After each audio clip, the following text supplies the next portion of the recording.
I've never done, or what I've never really shown anybody.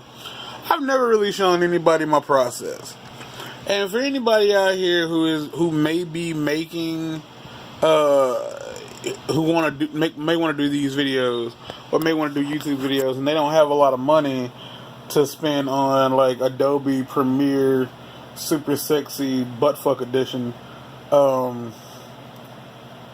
and they don't, there's a lot of stuff out there that happens on the YouTube space that it makes it look like making videos should be relatively easy. I'm gonna be real with you. It can be, but also at the same time, not. Now this is Windows Movie Maker, just straight up Windows Movie Maker. Focus or don't. Up to you. There we go. There we go. So this is Movie Maker, and this is as you saw, Resident Evil 2 remake, and this is for the Big Bad Wolf's channel. Here's the dealio. I'm gonna show you how I have streamlined the process. I'm gonna have to show it like an abridged version because I've already cut the stream, but it's super easy. First off, this is his intro.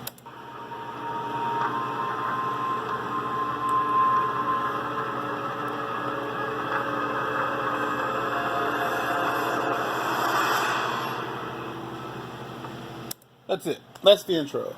All that easily made in Windows Movie Maker. They let you overlay photos and video and text. Super simple. To make that, all I did was I just found the opening cinematic on YouTube, downloaded it, cut the part out I needed, made sure it was quick, nice, sweet, to the point. So then I make his end slates, and these are his end slates. Now, this is going to be kind of a spoiler for people, like I said, these videos haven't gone live yet. To make these end slates, I use GIMP. I could use Photoshop, but Photoshop takes a lot of processing power, and it takes a lot of space up on your hard drive. You don't really need Photoshop. Like, everything I do, this is my random moments in gaming for Marvel Spider-Man. Yeah, I'm the jackass who calls it Marvel Spider-Man and not Spider-Man PS4. This is relatively easy. Again, everything I do here, you can just research it. You can probably even use Bing to learn how to use GIMP. Anything you want to do, go to any random search engine or just go to YouTube and how do I blank in GIMP. That's how I learned how to put the blur or the fades around the numbering things here, like how to make outlines, all that stuff. I started on my first the first two playthroughs I did of God of War 3 and Zeo Drifter. I made my thumbnails with paint, and these were made in paint. That's why that's the way the random moments is. Like, that's just how they were at first. And again, all this became streamlined. Learning how to use keyboard shortcuts to put the numbering systems in, like put the episode numbers in, put the blurs on, all that. Like, all these just different, layers up on top of other layers. Like, it's not really necessarily hard. Let's see. Like it's not hard. Like, it's just not. So, So, simply in GIMP is how I just use GIMP to take the photo I want, put the text on it, boom, done, bring it into Movie Maker, and I just import it in, put a little shabazzy baz on it, bing bam, done. Alright, so how do I cut a 3-hour stream into several 15-minute videos? Well, that part's extremely simple. Import the stream, takes a little while the longer the video is. Import the video between the intro and the end slate. I usually come down here and I magnify it by just 1 because the stream is so long. That's kind of about all you need. And then I come down here to the seek bar and I move in increments of 15. So as you'll see, that's 11 seconds after the first video. So that's 15, 30, 45. Take 15-minute increments to make a 3-hour stream, like into nice little bite-sized chunks. Of course, he still has the original 3-hour file on his YouTube page, so that's not really a problem. At that point, I simply just go to my 15-minute mark, like fast forward to my 15-minute mark. When I find it, I find a nice little stopping point, and I usually try to find like because there's audio waves here, I can find one that's relatively low. So any part of the stream where he's not talking or there's no dialogue being used, I'll cut the stream there and move on. I just do that. That takes me maybe 5 to 10 minutes. And then I will highlight each of the segments. Select the first one or the last one, hold shift, and then select the last of the first one, and boom, that highlights them all.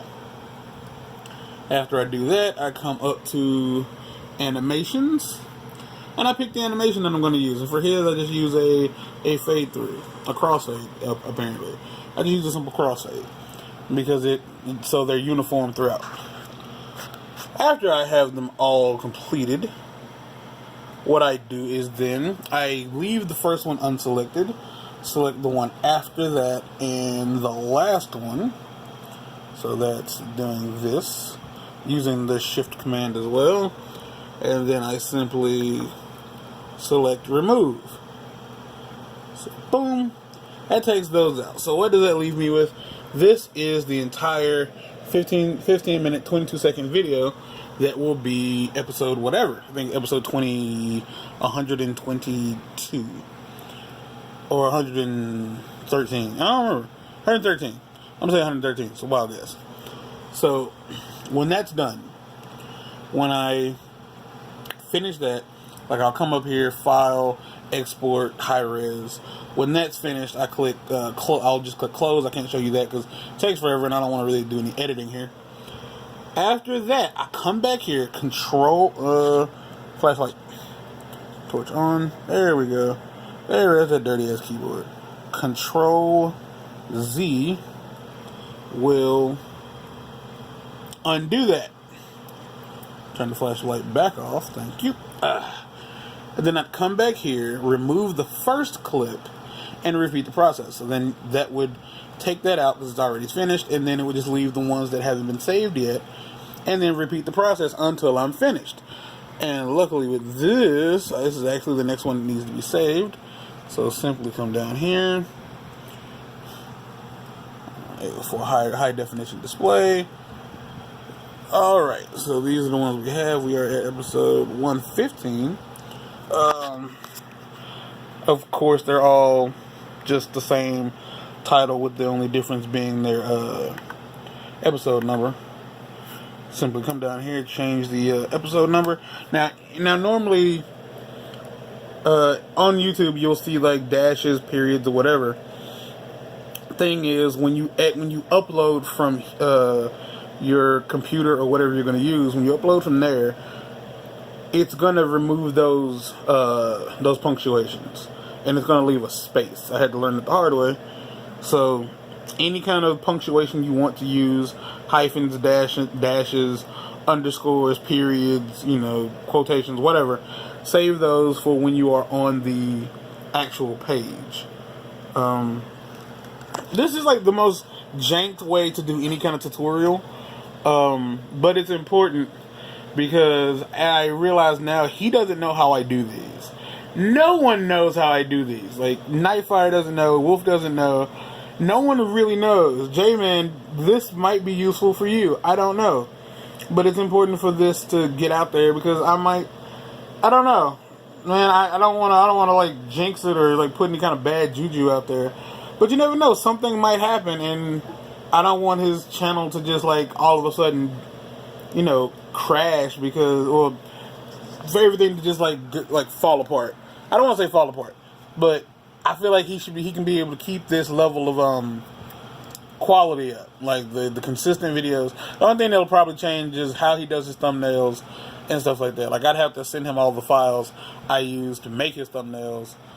I could just send him the GIMP file. I think the GIMP file and the PNGs that I use to make his thumbnails and everything. Wouldn't be hard. Would not be hard. So you do that, and you just hit enter to save. And here's the fun part. this progress bar is going to take a while to render some movies, and it takes about 10 to 15 minutes, depending on how long the video is.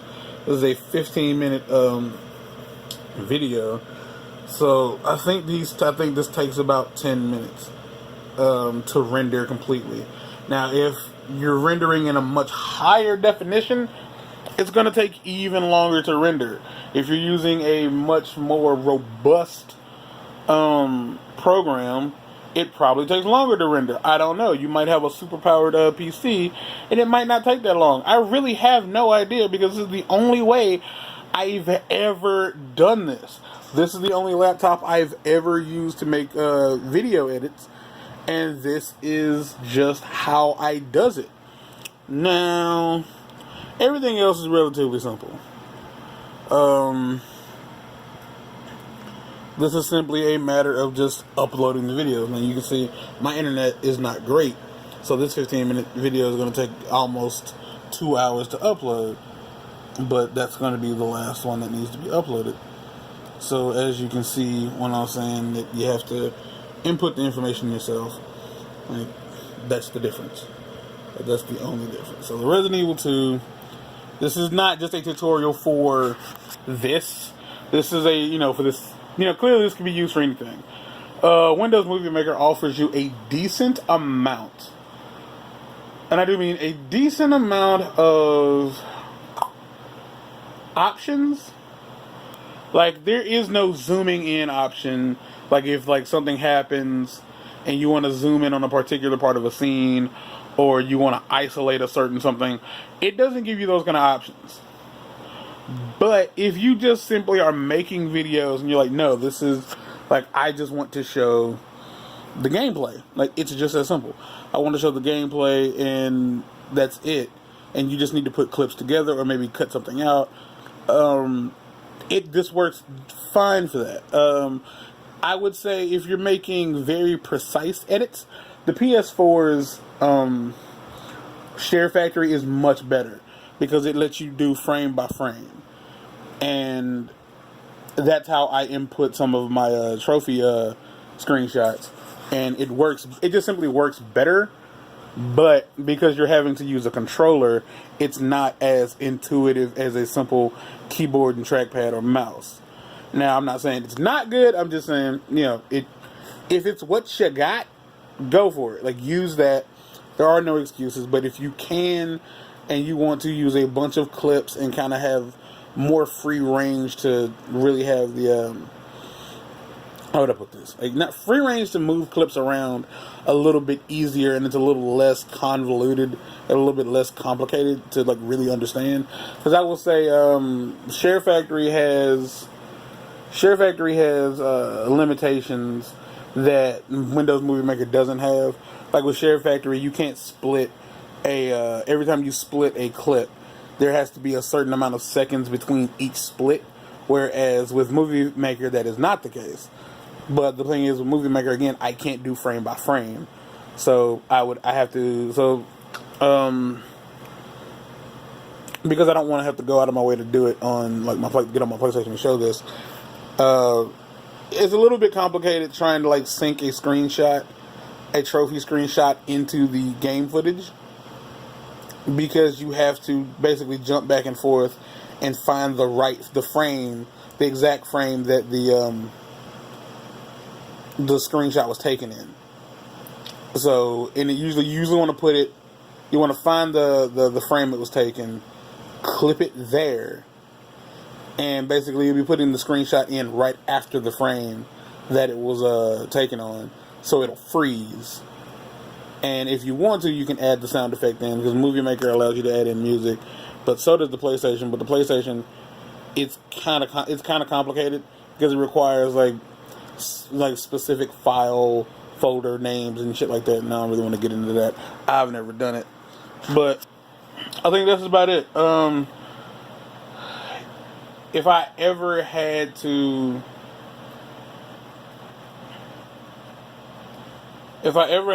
really do a tutorial on how to make thumbnails, I'm not 100% sure on how I do that.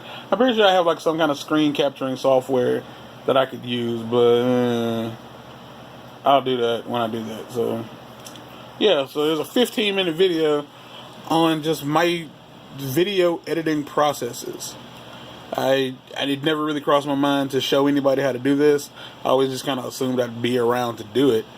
But even if I am still around, I could just not want to do it anymore. Or like I could have like really shit internet for like a week and like it's just gonna take me forever. Because at one point during his, I think, Resident Evil 5 streams, I had not worked on anything for weeks. Maybe like a month or two. And I had to just play catch up. And that was back when I was using the AT&T internet, and that was fucking abysmal. Like, it took weeks to get everything uploaded, because I was only able to get like 2 to 3 videos uploaded per night. Whereas here, I'm able to get several videos. HughesNet isn't great for downloads, but it's way better for uploads, because it's not the internet I'm using, so it's not like clogging anything up. But yeah, shit. Hopefully this was useful. Hopefully the audio is okay. I have 2 different wind sources in here.